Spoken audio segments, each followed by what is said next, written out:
लगते हैं। यहाँ हमें समझ आता है कि अमेरिकन डॉलर को कॉपी करना कोई बच्चों का खेल नहीं है। हर यूएस डॉलर पर बेंजामिन फ्रैंकलिन की एक फोटो होती है और यह फोटो कई बारीक लेयर्स के जरिए बनाई जाती है। फ्रैंकलिन के कॉलर पर छोटे छोटे लेटर्स में यूनाइटेड स्टेट्स ऑफ अमेरिका लिखा होता है। अब नए नोट्स में अमेरिकन सरकार ने और भी कई सिक्योरिटी लेयर्स जोड़ दी हैं, जिसकी वजह से बारीक पेंटिंग या एडवांस प्रिंट के बिना इस नोट को कॉपी करना बिल्कुल नामुमकिन है। सिर्फ इतना ही नहीं, नोट्स में एक खास इंक का इस्तेमाल किया गया है जो एक तरफ से देखने पर पर्पल और दूसरी तरफ से देखने पर गोल्डन दिखाई देती है। इस चीज को मोर इफेक्ट कहा जाता है, यानी इंक में एक कलर चेंजिंग इफेक्ट है। इसका मतलब है कि इस नोट को बनाने के लिए उन्हें असली पेपर और यह खास इंक दोनों का जुगाड़ करना होगा। अब पेंटर की पूरी टीम इन प्रॉब्लम्स के सॉल्यूशन पर दिमाग लगाने लगती है। सबसे बड़ा चैलेंज था वाटरमार्क लगाने का काम। इसके लिए वे पुराने चाइनीज आर्टिस्ट्स की टेक्निक फॉलो करके 3 अलग अलग लेयर्स पर पेंट करने का प्लान बनाते हैं। सबसे बीच वाली लेयर पर बहुत ही बारीकी से वाटरमार्क सेट किया जाएगा और ये पूरा काम ली को अपने हाथों से पूरा करना होगा। अब मेन काम शुरू करने से पहले ली कुछ प्रैक्टिस नोट्स तैयार करता है। वो इतने परफेक्ट तरीके से नोट ड्रॉ करता है कि टीम के सभी लोग उसका काम देखकर पूरी तरह से हैरान रह जाते हैं। इसी तरह कुछ दिन प्रैक्टिस करने के बाद वे अचानक ईस्टर्न यूरोप चले जाते हैं। वहाँ एक नीलामी में पुराने बैंक नोट छापने की मशीन बिक रही थी और वे उसे खरीद लेते हैं। अब सवाल आता है कि असली बैंक नोट जैसा कागज कहाँ से आएगा। तब पेंटर एक कमाल की जानकारी देता है। वो बताता है कि यूएसए सरकार जिस कागज से नोट छापती है, ठीक उसी क्वालिटी के कागज से वे टेलीफोन डायरेक्टरी भी तैयार करते हैं। बस ये बात सुनते ही वे उस डायरेक्टरी के छापे खाने में जाकर मालिक से सीधे 500 टन पेपर खरीद लेते हैं। अब इन पेपर्स को लेकर ली के डिजाइन के हिसाब से जाली नोट छापने का काम शुरू होता है। नीलामी से खरीदी गई उस विशाल मशीन में नोट पर नोट छपने लगते हैं और ये नोट देखने में बिल्कुल असली नोट जैसे ही लगते हैं। लेकिन एक बड़ी प्रॉब्लम अभी भी बाकी थी और वो थी कलर चेंजिंग मोर इफेक्ट। इसके लिए जो खास इंक चाहिए वो सिर्फ सरकारी दफ्तरों के पास ही मिलती है और इस इंक को हासिल करने के लिए पेंटर एक खौफनाक प्लान बनाता है। खैर, पेंटर अपनी टीम के साथ सेंट्रल बैंक की एक गाड़ी पर सीधा हमला बोल देता है। उस गाड़ी में उस कलर चेंजिंग इंक के कई बैरल थे और पेंटर उन्हें ही लूटने आया था। अब न चाहते हुए भी ली को इस काम में उसके साथ जाना पड़ता है। गाड़ी छीनने की कोशिश के दौरान गार्ड्स गोलियां चलाना शुरू कर देते हैं और जवाब में पेंटर की गैंग भी पलटवार करती है। इस भीषण गोलीबारी के बीच बेचारा ली बुरी तरह फंस जाता है। तभी एक गार्ड अचानक ली की तरफ बंदूक तान देता है, लेकिन ठीक उसी वक्त पेंटर आकर उस गार्ड को गोली मारकर खत्म कर देता है। इसके बाद पेंटर बम फेंककर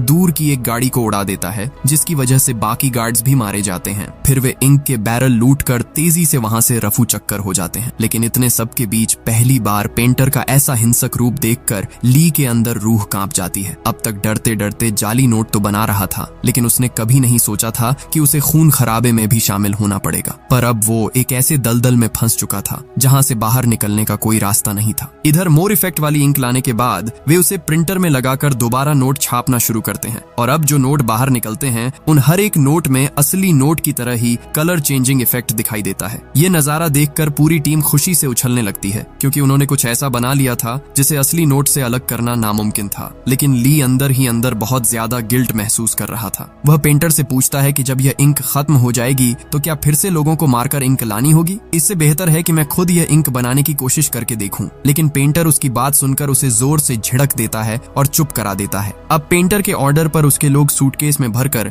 जाली नोट अलग अलग देशों में स्मगल करना शुरू कर देते हैं। इस तरह उनका जाली नोटों का साम्राज्य दिनों दिन बढ़ता जाता है। लेकिन पुलिस को पहले ही उनकी हरकतों की भनक लग चुकी है। विंग नाम के एक अंडरकवर पुलिस ऑफिसर को इस केस की इन्वेस्टिगेशन की जिम्मेदारी दी जाती है। यह विंग इंस्पेक्टर हो के साथ मिलकर पेंटर की गैंग की मूवमेंट को फॉलो करना शुरू करता है। फिर एक खरीदार का भेस बदलकर वे सीधे गैंग के मेंबर्स से मिलने जाते हैं। यहाँ पेंटर के लोग समंदर के बीच एक नाव पर पार्टी कर रहे थे। हालांकि पेंटर और ली वहाँ मौजूद नहीं थे। विंग वहाँ से सब कुछ ऑब्जर्व करता है और फिर निकल जाता है। लेकिन पेंटर का असली खेल तो अभी शुरू ही नहीं हुआ था। पेंटर जनरल नाम के अपने एक पुराने क्लाइंट के साथ मीटिंग फिक्स करता है। अगले दिन वह ली को साथ लेकर जनरल के घर की तरफ रवाना होता है। रास्ते में ली पेंटर को एक इम्पोर्टेंट बात बताता है। वह कहता है कि उसे एक खास किस्म के कारपेंटर के बारे में पता है जिससे मोर इफेक्ट पैदा किया जा सकता है। इसका मतलब है कि इस इंक से डॉलर बिल पर 2 अलग अलग एंगल से 2 रंगों का इफेक्ट लाया जा सकेगा और इसके लिए किसी को मारना नहीं पड़ेगा। पेंटर उसका यह आइडिया सुनकर काफी खुश होता है और वादा करता है कि वह ली के नाम पर एक रिजॉर्ट खरीद कर देगा, जहां वह युवान के साथ अपनी बाकी जिंदगी आराम से गुजार सकेगा। लेकिन तभी पेंटर अचानक ली के हाथ में एक बम का रिमोट थमा देता है और कहता है कि मेरे इशारे पर ही तुम्हें यह बटन दबाना होगा। इधर जनरल के घर पहुंचने के बाद मीटिंग नॉर्मल तरीके से शुरू होती है। जनरल पेंटर को अच्छे दाम पर नकली नोट खरीदने का ऑफर देता है और कहता है 6 महीने के लिए अपनी पूरी गैंग के साथ मेरे यहाँ शिफ्ट हो जाओ और मेरे लोगों को भी अपने जैसा परफेक्ट नकली नोट बनाना सिखा दो।